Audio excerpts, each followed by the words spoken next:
This is Ireland, or more specifically, the Republic of Ireland, which is a sovereign nation that is home to 5 million people who are all quickly becoming some of the wealthiest citizens in the world.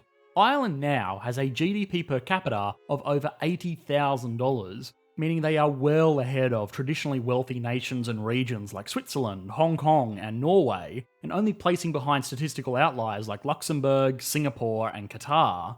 What's more, is that Ireland is on track to be the fastest growing economy in 2020, a year that has seen most nations fall behind. It has achieved this despite historically being very dependent on trade and tourism, which has of course been a lot more difficult in a world of closed borders. So it looks like there should be a lot to learn from this country that could potentially be adopted to our own economies, so that we too may share in the luck of the Irish, right? Well, that's what the figures might have you believe, but it may not be the whole story. Frequent viewers of the channel will know that GDP figures alone can leave out some very important details about the true prosperity of a nation and the people living within it. So, to see if Ireland is more a miracle of paperwork, we need to look at a few key areas. How has Ireland become so wealthy despite its history of being poor and oppressed? Is this wealth going to benefit the citizens of the nation? And is this Irish strategy something that all nations could adopt? Oh, and of course, while we're here, it should go without saying that we're going to put Ireland on the Economics Explained national leaderboard.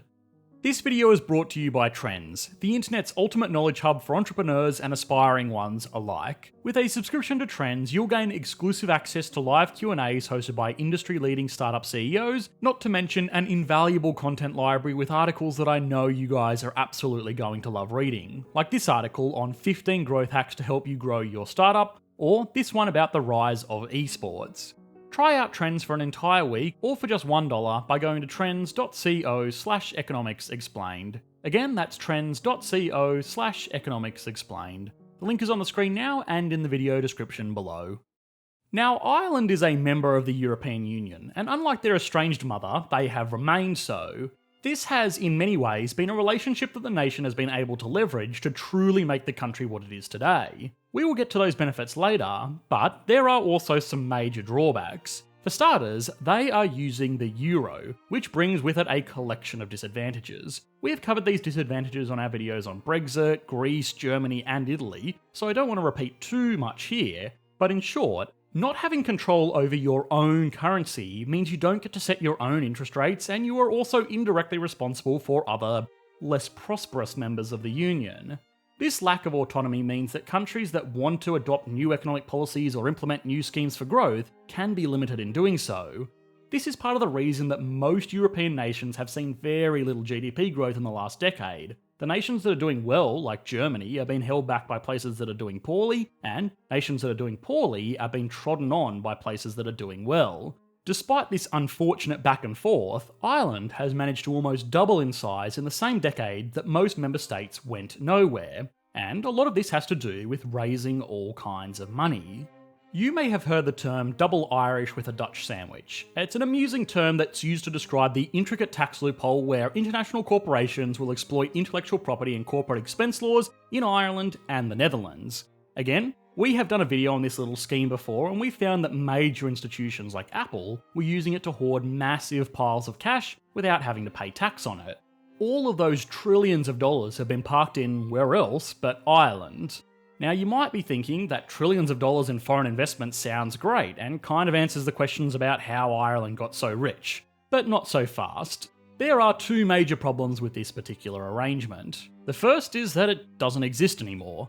The loophole that made this whole system possible was closed by an Irish law in 2015, which meant no new corporate structures could be set up, and the ones that did still exist had until 2020 to find other arrangements. Since it is now 2020, there is no more double Irish. However, that doesn't mean the money is gone. In the 2 decades that this system was abused by major corporations, the companies involved piled up trillions of dollars in Ireland, which leads to the second problem. Just because money is sitting there in Irish accounts does not mean it is going to benefit Ireland. The whole reason these companies chose to do business in Ireland in the first place is that they didn't need to pay tax.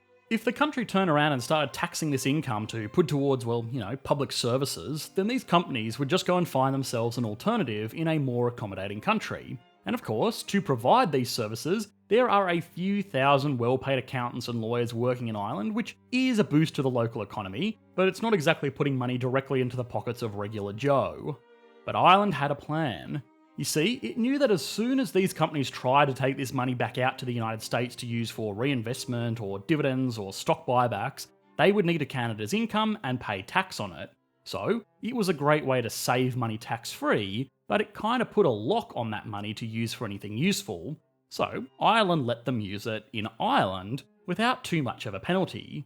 Without the money leaving the country, the companies involved have been able to invest into research and development, which can benefit their operations worldwide. This is a win-win. Ireland gets jobs and investments into their local economy, and the companies involved get something to do with their money in a very business-friendly environment. In fact, this friendly arrangement actually goes well beyond this single tax loophole. Today, Ireland is one of the largest technology centres in the world, with operations from silicon chip manufacturing to medical research centres spread across a population of less than 5 million people. The reason they set up operations here of all places, rather than Silicon Valley or Seattle or Shenzhen, extend beyond just tax, and can be more well classed as Ireland just being a really good middleman. This is Shannon's International Airport. It's not a particularly remarkable airport in its own right, but what is just outside the gates really is. The Shannon Free Trade Zone was established in 1959 as a way to encourage businesses to set up operations in the country. You see, prior to this, Ireland really struggled to attract international investment because the whole place was viewed as very unstable on account of its fight for independence and a selection of headlines that didn't make global executives particularly excited to go there on a business trip. This free trade zone though, well, that was something to get excited about.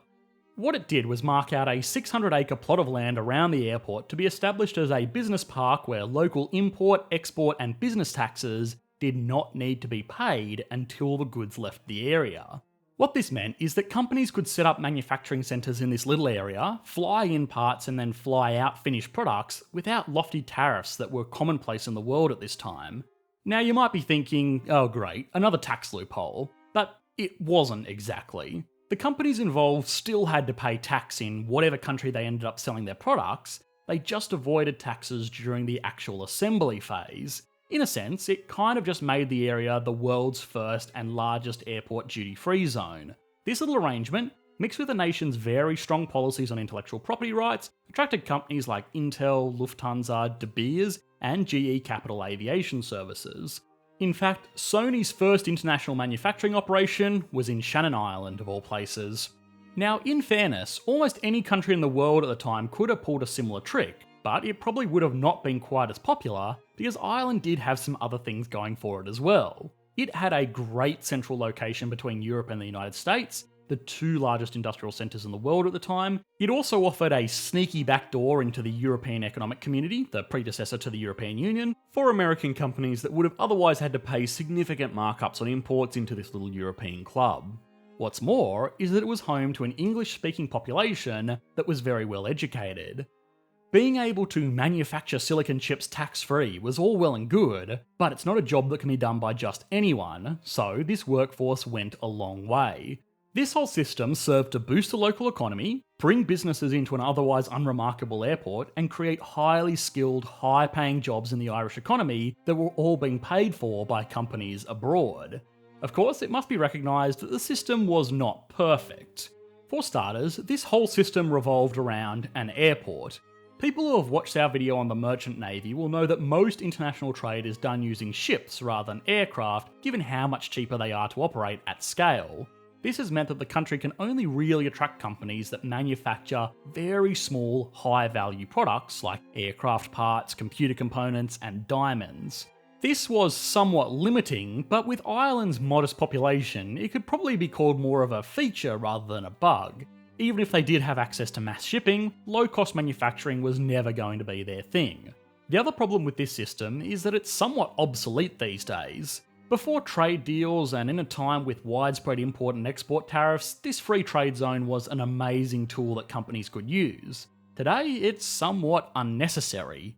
In fact, the Shannon Free Trade Zone lost nearly all of its special privileges in 2003, but despite being little more today than just another industrial centre outside an airport, it is still home to over 100 international firms that directly employ over 10,000 workers and tens of thousands throughout the rest of the country. At a foundational level, this is what has given the country such great metrics. Companies have decided to just stick with Ireland.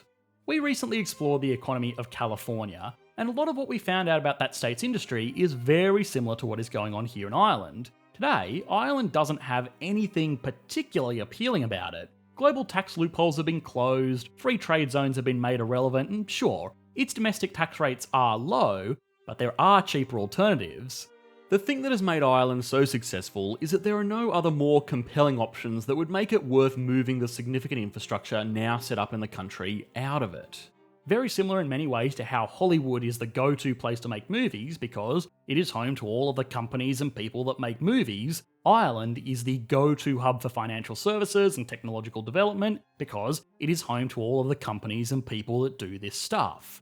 Perhaps the best example of this is GCAS, or General Electric Capital Services. We have mentioned this earlier, but I would imagine most of you have never heard of this company or know what it does. But what it is basically just a rental service for airplanes. General Electric will buy up planes, primarily from Airbus and Boeing, and then rent those planes out to airlines all across the world that don't want to have to pay the hundreds of millions of dollars upfront for an aircraft. A quick side note is that this is a great marketing tool for GE because they will not buy up planes for this fleet that are not fitted with GE jet engines. So if Boeing and Airbus want to attract the world's biggest consumer of aircraft, they better think twice before sticking a Rolls-Royce engine on them. To give you an idea of just how large this company is, it owns more planes than United, Delta, American Airlines and Emirates combined. Back during the Free Trade Zone, Shannon's airport was the only logical headquarters of this global operation because it was buying up planes from both Airbus in Europe and Boeing in America and then shipping them out to airlines all over the world. Today, it could do this from anywhere, but it is already established in Ireland, so it may as well stick around. So the big question is then, do all of these multinational operations actually benefit the people of Ireland? And the answer is, well, yes, sort of. Of course, for the people directly involved in these businesses, it is great. They will earn lots of money and do very well for themselves. But for everyone else, it is causing a lot of the same problems we have seen in places like San Francisco. Extremely high rents and cost of living are being driven by this influx of foreign investment, and it is leaving average workers in more traditional roles behind. This is a serious problem that the country will have to address, or it will face similar social issues to other industrial centres around the world. A two-speed economy. Now to put Ireland on the Economics Explained national leaderboard. This will be a fun one because of just how unique Ireland's history has been. Starting off with size, the nation has a GDP of $398 billion as of 2019, and this figure is actually likely to increase in 2020. This gives the nation a 7 out of 10 because it must be remembered that it is still a relatively small country with a modest population. That small population, though, makes its GDP per capita figure extremely strong. With each resident sharing an $80,000 worth of that output, it's only beaten by the statistical outliers that we saw earlier. It gets an easy 10 out of 10. Stability and confidence is quite strong. Despite its short and tenuous history, the nation has established itself as a reliable centre of international business. All of the tax breaks in the world would mean nothing if companies could not be sure that the government wouldn't turn around and nationalise their enormous piles of money, so it gets an 8 out of 10. It's not quite Switzerland just yet, but it's certainly getting there. Growth. Well, there's not much to say here. In the past decade, the nation has doubled its economic output, at least by GDP figures. This is on top of a long-running trend that has seen Ireland grow from impoverishment to the advanced centre of business it is today. It gets a 10 out of 10. What's more is that it's likely to be one of the few countries in the world that will report economic growth in 2020, even if it will be slightly more modest than in recent years. Finally, industry. Again, this is interesting. The country has obviously attracted all manner of businesses from around the world and established a good share of their own. It isn't necessarily going to benefit everyone, but a rising tide does lift all boats, and even working class residents are enjoying a better quality of life today thanks to these companies. Although, I do expect to be shouted at in the comments section for saying that, so, Like and subscribe to make me feel better. Either way, the nation gets an 8 out of 10. Altogether, this gives Ireland an average score of 8.6 out of 10, only just falling behind Hong Kong, which isn't technically a sovereign nation, so this score is unbelievably impressive. It goes to show that being in the right place at the right time with the ability to provide the right services is a trait that will pay dividends for a very long time. And being in the right place with the right people is made a lot easier with Trends. Trends isn't just another website with incredibly detailed articles about all the tech and business trends that you definitely need to be aware of right now. No, Trends is much more than that. At its core, Trends is a community of like-minded hustlers and founders, people that you can run your ideas and perhaps even partner with to build your startup. And while you're networking with awesome members of the Trends community, don't forget to RSVP for live webinars hosted by industry-leading CEOs. If webinars aren't your jam, then consider taking a look at the Signal section of Trends, where you can view an endless array of detailed analytics into all of the latest sectors that are taking off right now. Analytics prepared by some of the smartest people on the planet. Analytics that were previously only available to hedge fund managers and other top investors. Feel free to try out Trends right now, all for just $1 by going to trends.co/economicsexplained. Again, that's trends.co/economicsexplained. The link is on the screen now and in the video description below. Thanks for watching, guys. Bye.